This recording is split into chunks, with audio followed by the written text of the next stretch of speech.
Soma's baking and cooking থেকে সোমা বলছি। আজ আপনাদের সাথে শেয়ার করছি ফুলকপির ছক্কা। আমরা তো কুমড়ো দিয়ে ছক্কা করে থাকি, আজ ফুলকপি দিয়ে ছক্কা আপনাদের সাথে শেয়ার করছি। চলুন তাহলে দেখতে থাকি কি কি দিলাম। এখানে দুটো ফুলকপি নিয়েছি।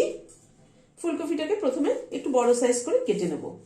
ফুলকপির এই ডাঁটাগুলোকে রেখে দিচ্ছি। এই ডাঁটাগুলো দিয়ে কিন্তু খুব ভালো ডাঁটা চচ্চড়ি হয়। আপনারা কে কে এই ফুলকপি ডাঁটার চচ্চড়ি খান আমাকে কমেন্ট বক্সে জানাবেন। এরকম একটু বড় সাইজ করে ফুলকপিগুলোকে কেটে নিচ্ছি। ফুলকপিগুলোকে কেটে নিলাম। এখানে একটা বাটি নিয়েছি, একটা মশলা তৈরি করে নিচ্ছি।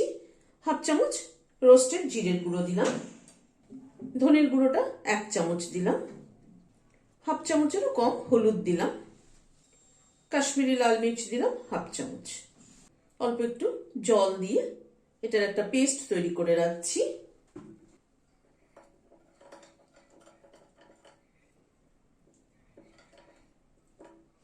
এভাবে মশলা জলে গুলে একটু রেখে দিলে পরে তারপরে মশলাটা কষানো ভালো হয় এবং কষাতে সুবিধাও হয়। একটা সসপ্যানে জল ফুটছে, হাফ চামচ নুন দিয়ে দিলাম। কফিগুলো একটুখানি নুন জলে হালকা করে মিনিট খানেক একটুখানি বয়েল করে নেব। কফিগুলোকে জাস্ট একটু মিনিট খানেক বয়েল করে নিলাম। গ্যাসটা বন্ধ করে দিয়ে এটাকে একটা স্ট্রেনারে ঢেলে দিচ্ছি। গ্যাসে একটা কড়াই বসালাম, সরষের তেল দিচ্ছি।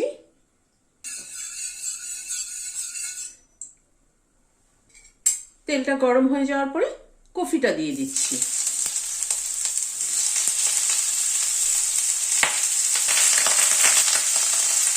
হাফ চামচ নুন দিয়ে দিলাম, অল্প একটু হলুদ দিয়ে দিলাম। নুন হলুদ দিয়ে কফিটাকে আগে একটু ভেজে নিচ্ছি। কফি যে কোনো তরকারি করার আগেই কিন্তু কফিটাকে ভালো করে ভেজে নেওয়াটা খুব জরুরি। কফি ভালো করে না ভাজলে পরে কফির তরকারি কিন্তু টেস্ট হয় না।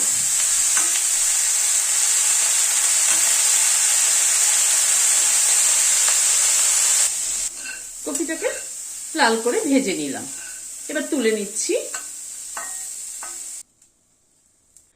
কফিটা তুলে নেওয়ার পরে কড়াইতে আবার একটু তেল দিচ্ছি।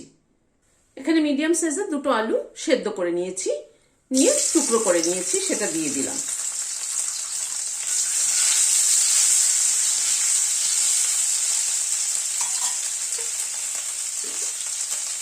আলুটাতে একটু নুন দিয়ে দিচ্ছি।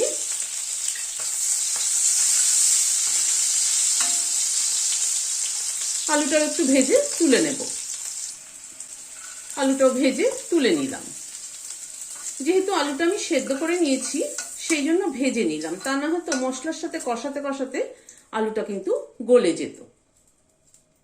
তেলে একটা শুকনো লঙ্কা ফোড়ন দিলাম, দুটো ছোট ছোট তেজপাতা দিলাম, অল্প একটু সাদা জিরে ফোড়ন দিলাম। ফোড়নটা একটু ক্র্যাক করা অবধি অপেক্ষা করব। গ্যাসের ফ্লেমটাকে একদম কমিয়ে রেখেছি।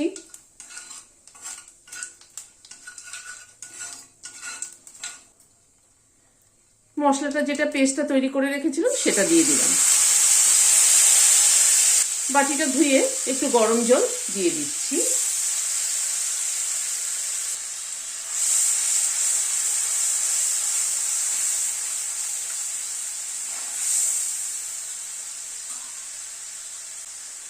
হাফ চামচ নুন দিয়ে দিলাম, খানিকটা নারকেল কুচি দিয়ে দিলাম।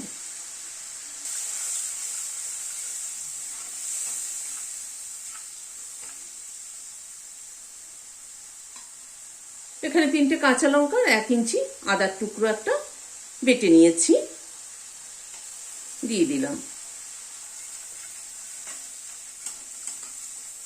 সব মশলাগুলোকে দিয়ে গ্যাসের ফ্লেমটাকে মিডিয়ামে রেখে মশলাটাকে ভালো করে কষিয়ে নেব। মশলা যত ভালো কষানো হবে তরকারির কিন্তু টেস্ট তত ভালো হবে।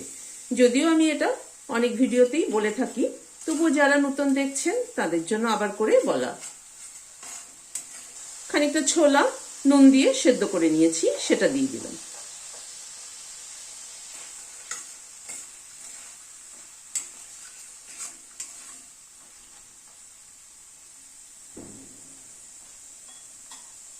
মশলাটা এই মিনিট 2-3 সময় ধরে কষিয়ে নিলাম। এখানে 2টো টমেটো পেস্ট করে নিয়েছি, সেটা দিয়ে দিলাম।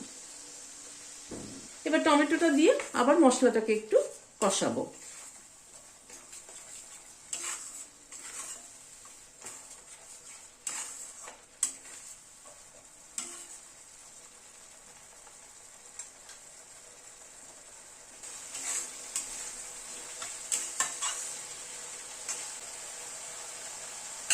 টমেটোটা দিয়ে মিনিট 2-3 মতো কষিয়ে নিলাম।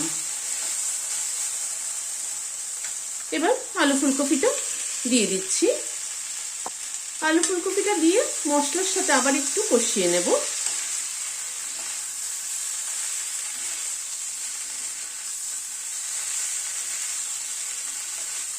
আমরা তো কুমড়োর ছক্কা খেয়ে থাকি, এইভাবে আলু ফুলকপির ছক্কা করে দেখবেন, রুটি পরোটার সাথে বা ভাতের সাথে সবকিছুর সাথে কিন্তু ভীষণ ভালো লাগে।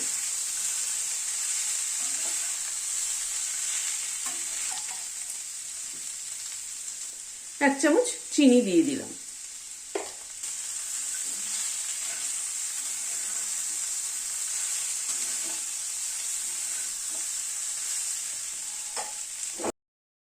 এবার গরম জল অ্যাড করে দিচ্ছি। রান্নায় কিন্তু কখনো ঠান্ডা জল ব্যবহার করবেন না, তাহলে কিন্তু রান্নার টেস্টটাই পুরো নষ্ট হয়ে যায়।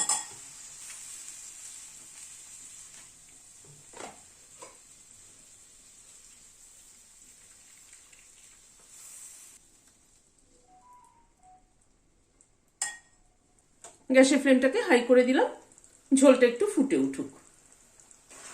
3-4 মিনিট মতো ঝোলটা ফুটলো। হাফ চামচ ঘি দিয়ে দিচ্ছি। 1 চামচ ভাজা মশলার গুঁড়ো দিচ্ছি। ভাজা মশলার গুঁড়োটা কিন্তু ছক্কার মেইন ইনগ্রেডিয়েন্টস। এই ভাজা মশলাটা জিরে, ধনে, মৌরি আর শুকনো লঙ্কা 3টে সম পরিমাণে দিয়ে একটা গুঁড়ো করে রেখেছি মশলা। সেটা কিন্তু বিভিন্ন ডাল তরকারিতে দেওয়া যেতে পারে। ভাজা মশলাটা আমি অনেক কিছুতে ব্যবহার করি, সেটার লিংক ডেসক্রিপশন বক্সে দিয়ে দেব। এবার গ্যাসটাকে বন্ধ করে দিচ্ছি, দিয়ে ঢেকে দিচ্ছি ঘি আর ভাজা মশলার গন্ধটা অ্যাবজর্ব হওয়ার জন্য। Standing time 5 minute. ফুলকপির ছক্কাটা যেমন ভাত দিয়েও খাওয়া যাবে, তেমনি কিন্তু রুটি পরোটা দিয়েও খাওয়া যাবে। আপনাদের কেমন লাগলো আমাকে জানাবেন। ভালো লাগলে একটা লাইক এবং সাবস্ক্রাইব করার অনুরোধ রইল। আজ তাহলে এখানে শেষ করছি। নমস্কার।